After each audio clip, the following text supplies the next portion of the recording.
112 ଜଣଙ୍କ ପ୍ରାର୍ଥୀ ତାଲିକା ଘୋଷଣା କଲା ବିଜେପି।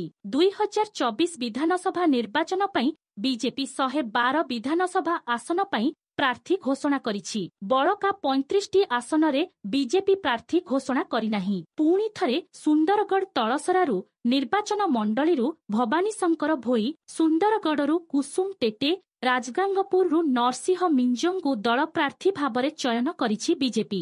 ବିଜେପି ସୁନ୍ଦରଗଡ଼ ଜିଲ୍ଲାର ସମସ୍ତ ନିର୍ବାଚନ ମଣ୍ଡଳୀର ବିଧାନସଭାର ପ୍ରାର୍ଥୀ ଘୋଷଣା କରିଥିବାରୁ ଜିଲ୍ଲାର କାର୍ଯ୍ୟକର୍ତ୍ତାଙ୍କ ଭିତରେ ଏକ ନୂତନ ଉତ୍ସାହ ଖେଳିଯାଇଛି। ସୁନ୍ଦରଗଡ଼ ରାଜଗାଙ୍ଗପୁର ନିର୍ବାଚନ ମଣ୍ଡଳୀରୁ ନରସିଂହ ମିଞ୍ଜଙ୍କୁ ଦଳ ପୁଣି ଥରେ ପ୍ରାର୍ଥୀ ଭାବରେ ଚୟନ କରିଥିବାରୁ ଏବଂ ଦଳ ପୁଣି ଥରେ ତାଙ୍କ ଉପରେ ଭରସା କରିଥିବାରୁ ଭାରତବର୍ଷର ପ୍ରଧାନମନ୍ତ୍ରୀ ନରେନ୍ଦ୍ର ମୋଦିଜୀ, ରାଜ୍ୟ ସଭାପତି ମନମୋହନ ସାମଲ ଏବଂ ବିଜେପିର ସମସ୍ତ କର୍ମକର୍ତ୍ତାମାନଙ୍କୁ ଧନ୍ୟବାଦ ଜଣାଇଛନ୍ତି ନରସିଂହ ମିଞ୍ଜ।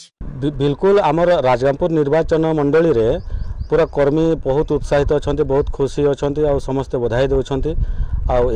परिप्रेक्षी जेहेतु माननीय प्रधानमंत्री देशर प्रधानमंत्री यशस्वी प्रधानमंत्री नरेंद्र मोदी जी एवं राष्ट्रीय अध्यक्ष नड्डा जी एवं आमर ओडिशा प्रदेश सभापति मनमोहन सामल जी एवं चुएलराम जी समस्त को मु आज धन्यवाद ज्ञापन करुछि।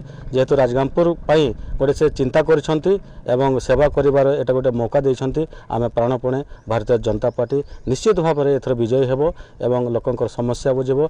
निश्चित भाव में मौलिक समस्या ठो निकरी विकास दिगरे से काम करियो।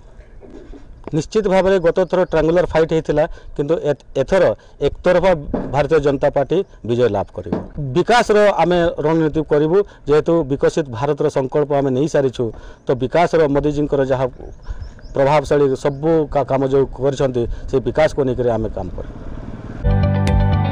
जदि आपंक आम भिडी भल लगा तेब आम चैनल को लाइक, शेयर और सब्सक्राइब करने को जमा भी भूलु नहीं।